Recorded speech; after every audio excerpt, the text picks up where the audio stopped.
こんにちは。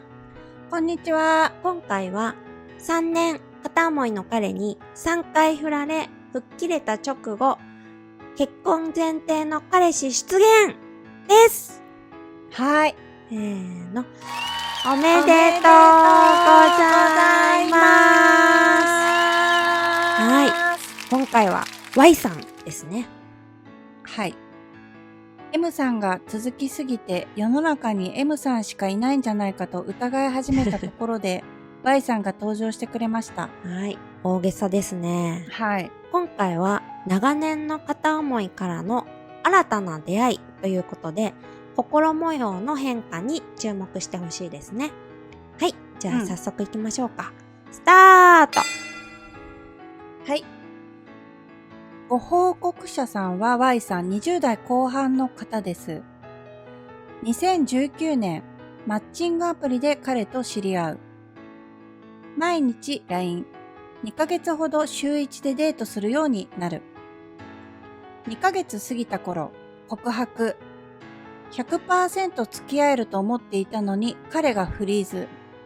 その後音信不通になる。その後2回告白。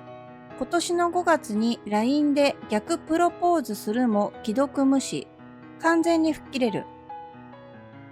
他の人に目を向けようとしたら仕事関係の彼と出会いデートを重ねる。彼の元カノ乱入事件があるもそれを機に信頼され結婚前提にお付き合い開始。Y さんは3年間片思いしてたんだね。しかも3回振られるってすごい。すごいですよね。Y さんは一目惚れしたそうなんですね。1回目に振られたのはアプリで出会って2ヶ月過ぎた頃です。毎日 LINE。その後2ヶ月毎週1回デートしていたので、自分から告白しましたが絶対付き合えると確信していたのに彼がまさかのフリーズ。私が保留ってことかなと確認し、その後音信不通になりました。2回目に振られたのは最初の音信不通から3ヶ月経った頃です。彼から連絡が来てまた会うようになりました。今度こそ順調にいくと思い始めていた矢先、また彼からご飯のお誘いがあり、時間調整などのやり取りを LINE でしていたところ、俺のことが好きなら会えないと唐突に言われ終わったと思いました。ダダはこねず、彼の言葉を受け入れて、お互い感謝の気持ちでやり取りを終えました。どういうことよこれ。なんかちょっとすごいね。逆に彼はどういうつもりで会ってたのか知りたいくらいだよね。絶対うまくいきそうな感じじゃないですかこれ。3回目も振られてるんですが、それはもう少ししたらお伝えします。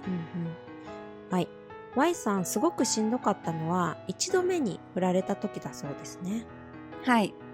絶対付き合えると思っていたところからの音信不通なのがショックでしたし、そもそも音信不通という状況が初めての経験。アプリで出会っていたので共通の知人友人もおらず、暗闇に落ちた気持ちでそこから抜け出せませんでした。今思うと状況を変えたいと思っているのに変え方がわからずずっと苦しいところでもがき続けていたと思います。はい。絶対付き合えると思ったところからの音信不通ってちょっとね、しんどいよね。かなりね、しんどそうですよね。わけわかんないし。はい。でも彼とは楽しいこともたくさんあったんだよね。はい、もちろんです。出会ってからの2ヶ月は本当に楽しかったです。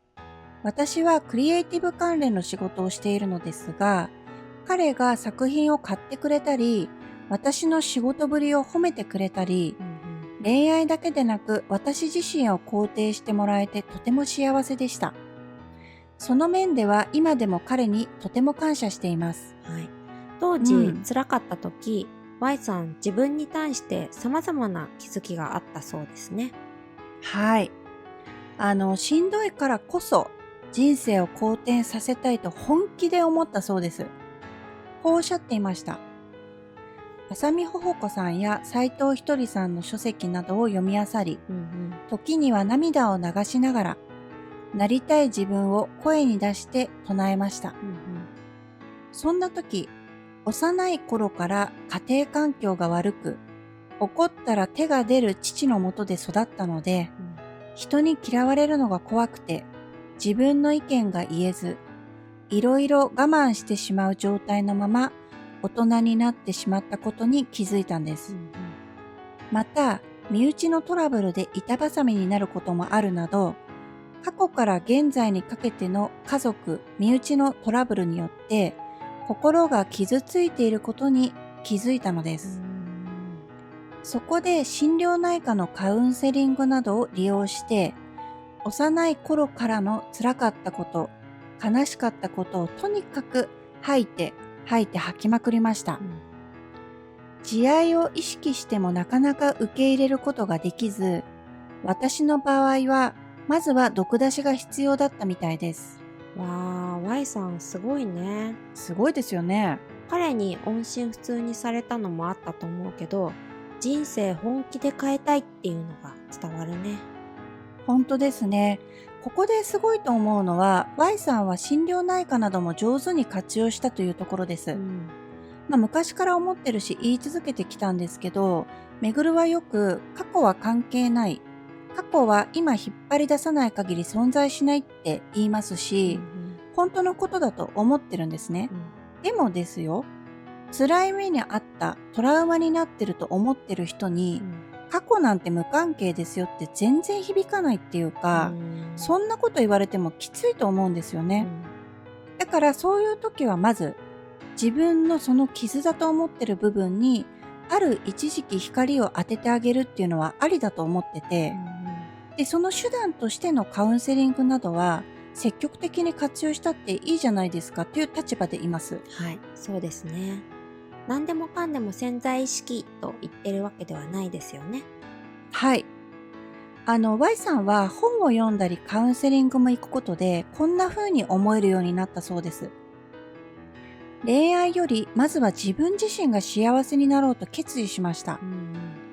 家族の問題についても自分を傷つける相手とは勇気を持って離れようと距離を置くようになりました。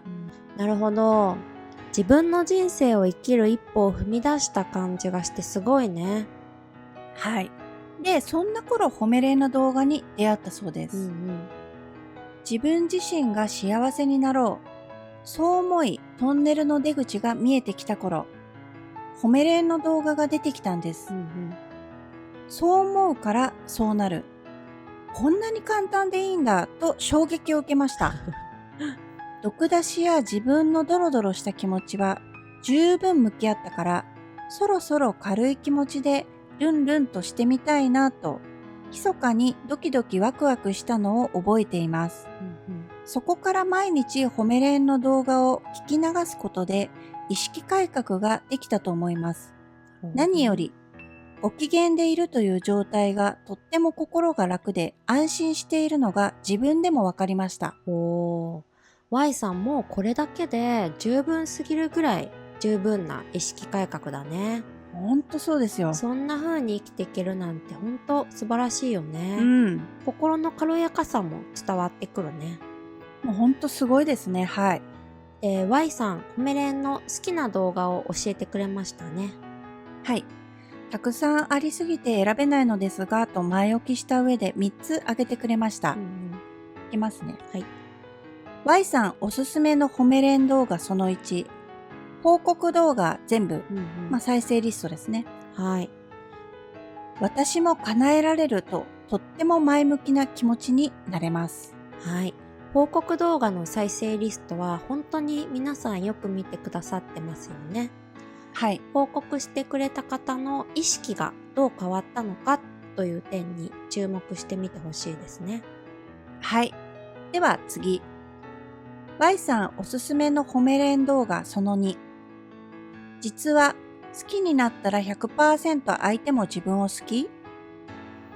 そう思うからそうなるの決定的な動画だと個人的に思っています。でもこれ本当にそう思うからそうなるのまんまだよね。はい。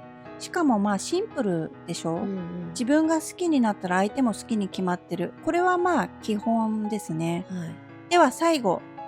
Y さんおすすめの褒めれん動画その3。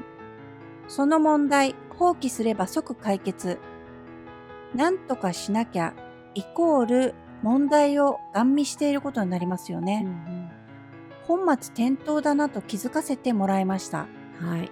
問題は問題だと自分が思ってるから問題なんだよっていう動画ですよね。そうです。これらの動画は概要欄に URL を貼っておくので、興味のある方はぜひご覧ください。はい。はい、では話を進めましょう。はい Y さんは片思いの彼とはどうなったのかな、新しい彼にも会ってるんだよね。どんな経緯であったのかな。はい。今年の2月、1年以上ぶりに片思いの彼に会ったのですが、その時にふと堂々巡りだなぁと虚しくなり、他の人にも目を向けようと思いました。そのタイミングでお仕事の関係で今の彼と出会いました。当初は久しぶりの出会いだったので、怖さやエゴがどんどん出てきてしまったんです。やっぱり片思いの彼を思ってた方がいいんじゃないかというぐるぐる思考に陥ってしまいました。わあ、これわかるね。せっかくの新しい出会いがあっても、前の彼の方がいいのかもって思う瞬間ってある気がします。慣れてるから楽なんじゃないかって気持ちが働くのかもしれないですよね。でも Y さん、片思いの彼への未練を完全に断ち切るためにある行動に出たんです。それが3回目の告白です。自分のこの思考と未練を断ち切るために、当たって砕けろ精神で、今年の5月に片思いの彼に LINE で逆プロポーズしました。結果は既読無視。自分が想像していた以上に解放感があり、辛さや悲しさは全くなかったです。言えたことで自分の気持ちが浄化されたのか、それまでの執着が一気になくなりました。と同時に仕事で知り合った彼との関係が順調に進み始めました。彼とはお互いの趣味や職業が似ており、LINE のやりとりもとても楽しく誠実だったので、1ヶ月ほど毎日やりとりをして、彼に誘ってもらってゴールデンウィークに食事に行きました。なんか話を聞いていても、片思いの彼よりこちらの人の方がいいように見えちゃうよね。そうですよね。でもちょっとした事件はあったんですよ。実は2回目のデートで彼から恋愛にトラウマがあると打ち明けられました。元カノが大変だったようで相当ダメージを受けたみたいです。恋愛するのは怖いとお付き合い自体は保留にされたのですが、私は現実は無視と決めて、話は聞いてあげるけど私には関係ないと心の中で思っていました。5回目のデートでいよいよ彼の家にお泊まりだとなった日に、なんと元カノがポストに入っていた合鍵で家に入ってきたのです。それってもういわゆる修羅場ですよね、確実に。そうなんですよ。彼とその元カノは怒鳴り合いをし始めるし、私も元カノに本当に下品な言葉で罵られたので号泣してしまうし、カオスでした。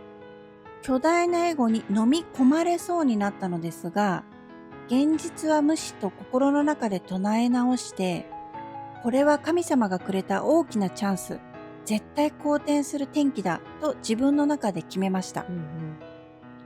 実際元カノが来たことで、それまでの彼の私に対する誠実な態度は全部本当だったと信じられたんです。なるほどね。